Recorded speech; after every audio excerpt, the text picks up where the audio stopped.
Hi, my name is Vinay, and in this video, we're going to talk about an application called Revamp Prattle, which was developed by my teammates Arvind, Yilin, Shuhan, and myself. We did this as a part of a course called Foundations of Software Engineering under the instruction of Professor Mike Weintraub. We would like to thank our mentor Omar, who has provided us constant support throughout the course of this project. So, what exactly is Prattle? Prattle is a chat application. It's a web application powered by WebSockets. The messages sent through this application are sent as HTTP packets through WebSockets, and on the backend, we are handling all these requests using the Java program that we have written. In this presentation, we're going to talk about the system functionality of this application, that is, what are the different features that we have included. We're going to talk about the job quality, that is how we have ensured that our code wouldn't have any errors and bugs and would work fine in a production environment. We would talk about the process and teamwork, which is how was our workflow, how we ensured that the work was done on time and perfectly, and how we as teammates connected. And the last part of this presentation would talk about the technology transfer. Hi, I'm Arvind and I'll be talking about system functionality for our project. So our team worked very hard and meticulously to exceed the expectations initially set by us and achieve most of the functionalities as specified in the requirements document. While each and every functionality that the customer desired couldn't be completed, we believe that we tackled all the important ones and made sure to deliver on the quality front as well. So we started off by perusing the requirement document and identify the tier 1, aka the core functionalities that would make the foundations of this application. These included CRUD operations on a user, connecting the created user with the application, CRUD operations in a group, sending messages to another user, sending messages on groups, following and unfollowing user, having group moderators who could add or remove users from groups, create or delete groups, etc. We then identified tier 2 functionalities that would build on top of the foundation that we built. These included password authentication, incorporation of logging service, viewing user details and following, to name a few. Finally, we identified the tier 3 functionalities that were functionalities that weren't mandatory but were good to have nonetheless. These included implementing invitations to join a group that can be accepted or rejected, government functionality to view a user's history and track their activity and untrack it, etc., and adding timestamp to messages as well. By sprint 1, we had written code to implement direct messaging and were already exceeding expectations that we set initially. In terms of meeting a customer's expectations, we believe that we delivered about 90% of the requirements, especially for users and groups. We implemented all the core user and group functionalities and persisted all the information in a database hosted on the cloud. All the functionalities that we planned on implementing for users and groups were implemented apart from the capability of supporting a group within a group. These included CRUD operations on users and groups, following and unfollowing users, adding users to groups and removing them, which could be done only by moderators, viewing a user's details in case a user is being followed, and also the search functionality to help us search based on a keyword entered by the user for other users. While the customer expressed interest in having icons for users, we weren't able to come to a consensus on how to implement that and relegated the functionality to a future use case. We also couldn't implement group within a group. On the communications front, we were able to hold good on all requirements we set and most of the requirements that the customer desired. We were able to implement direct messaging as well as group messaging. They also had the ability to enable moderators to send invites to join groups, and also implemented queuing of messages when a user goes offline, so that he'd receive all the messages when he connects to the application in the order that they were sent.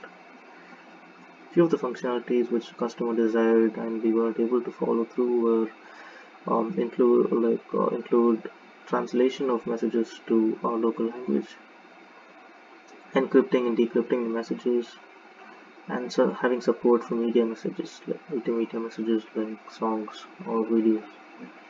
We decided against implementing these functionalities to focus on the core functionalities and ensuring that they were tested thoroughly and free of any code smells or bugs.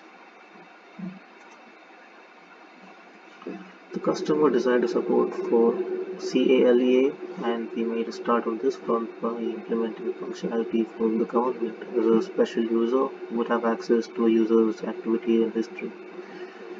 So right here we have an example of a user named Vinay sending messages to another user called Arvind, and in case the government wants to track Vinay's history, they could just log in as a government and enter the keyword history space the username of Vinay, so they can see all the messages that they sent.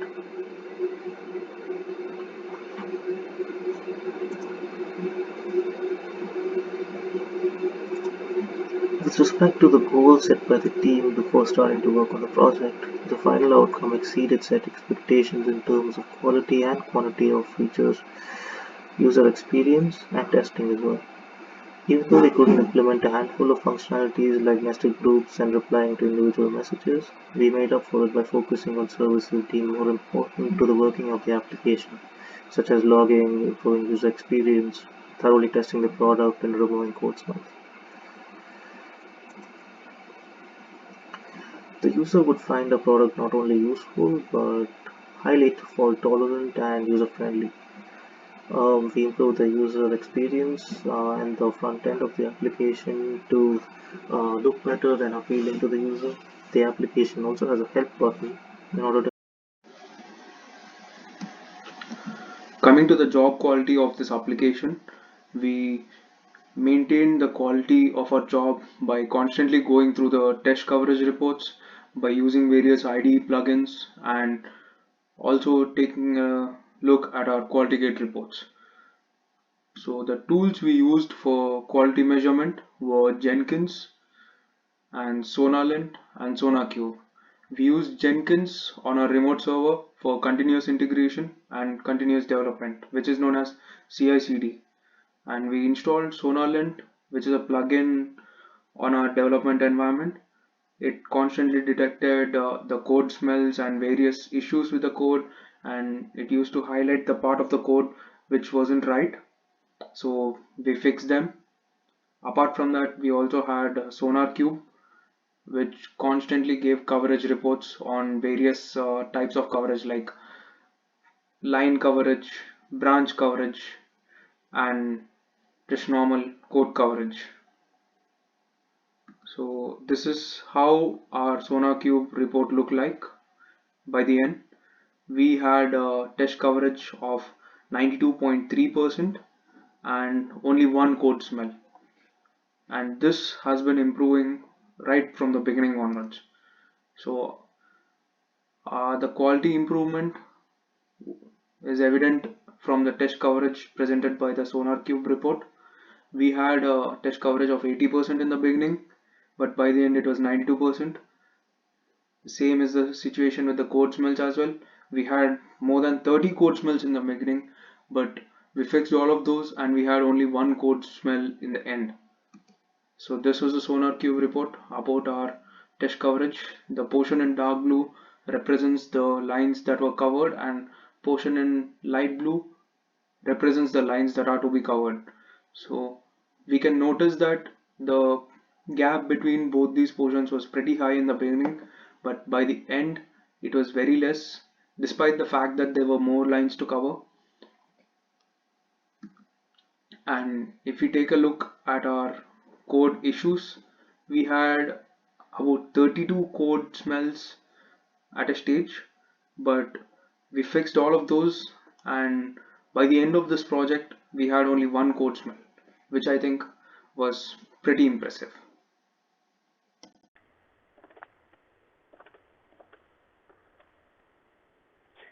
Hi, I'm Yiling. Now I will discuss the development process and teamwork during the fall sprint. Overall, we use the Scrum method in the development. Each teammate had a chance to be Scrum Master in one sprint. This experience helped us understand the difference between a Scrum Master and a developer.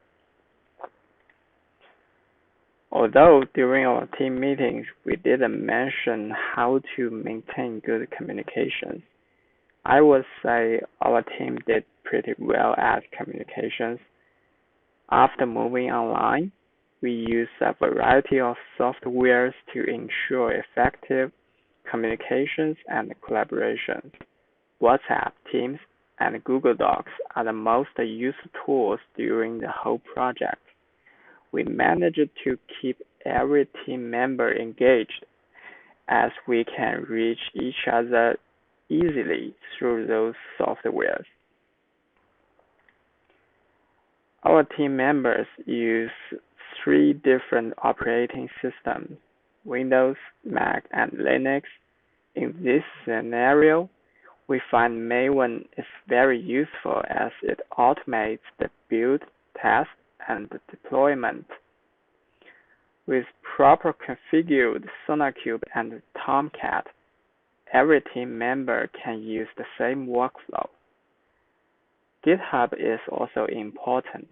We use GitHub to control the source code version and track the changes. We have spent some time exploring how to use Git and GitHub properly and efficiently.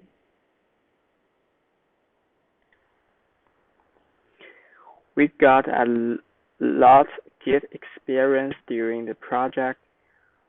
We explored the Git branch model and the Kanban system. We have a developed branch as the practice master branch, and each time a developer will work on his own feature branch. In this model, the GitHub network graph gives us an insight about our team members' activities in the whole project. We can see that we have been actively working on the code base since Spring 2. Every team member contributed during this process. GitHub issues and milestones are used to track story points and sprints. Issues help us track both features and bugs. We were able to overcome most obstacles by pair debugging or group debugging. Teamwork reduced the total time we spent on the bugs.